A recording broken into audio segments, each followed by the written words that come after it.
నీ దేవుడు వేటిని సఫలము చేస్తాడనేది మనము తెలుసుకుందాము. మన దేవుడు వేటిని సఫలము చేస్తాడనేది మనం తెలుసుకుందాము. కీర్తనలో 1వ అధ్యాయము 3వ వచనము మనం చూసినట్లయితే, అతడు చేయనదంతయు సఫలమగును అని వాక్యం వివరిస్తుంది. అంటే మనము చేయనదంతా కూడా దేవుడు సఫలము చేస్తాడు. మొదటిగా చూసినట్లయితే ఆదికాండం 24వ అధ్యాయం 10వ వచనం చూసినట్లయితే, నీతో కూడా తన దూతను పంపి నీ ప్రయాణము సఫలము చేయును, కనుక నీవు నా వంశస్థులలో నా తండ్రి ఇంటి నుండి నా కుమారునికి భార్యను తీసుకొని వచ్చేదవని దేవుని యొక్క వాక్యము వివరిస్తుంది. మన ప్రయాణం అంతట్లో కూడా దేవుడు మనల్ని సఫలం చేస్తాడు. ఇక్కడ ఎలియాజరును పంపిస్తూ ఇక ఇస్సాకు తన భార్యను తీసుకొని రమ్మని చెప్తున్నాడు. కనుక నీ ప్రయాణం అంతటిని కూడా దేవుడు సఫలపరుస్తాడని చెప్తున్నాడు. ఇక తన యొక్క దాసుడైనటువంటి ఎలియాజర్ యొక్క ఆ యొక్క ప్రయాణమును సఫలం చేసినటువంటి దేవుడై ఉంటున్నాడు. రెండవదిగా మనం చూసినట్లయితే యెషయా 26వ అధ్యాయము 12వ వచనము మనం చూసినట్లయితే, యెహోవా నీవు మాకు సమాధానము సిద్ధపరచము, నిజంగా నీవు మా పక్షమున ఉండి మా పనులన్నిటినీ సఫలపరచుదు అని దేవుని యొక్క వాక్యం మనకి వివరిస్తుంది.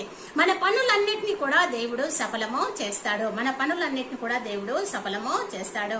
అదేవిధంగా కీర్తనలు 20వ అధ్యాయము 4వ వచనం చూసినట్లయితే, నీ కోరికను సిద్ధింపచేసి నీ ఆలోచన యావత్తును సఫలపరచును కాక అని వాక్యము వివరిస్తుంది.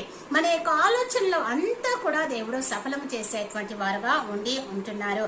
కీర్తనలు 20వ అధ్యాయం 5వ వచనం చూసినట్లయితే, మా దేవుని నామమును బట్టి మా ధ్వజం ఎత్తుచున్నాము, నీ ప్రార్థనలన్నీ యెహోవా సఫలపరచును గాక అని వాక్యం వివరిస్తుంది. దేవుడు మన యొక్క ప్రార్థనలన్నీ కూడా సఫలపరిచేటువంటి వారుగా ఉంటున్నారు.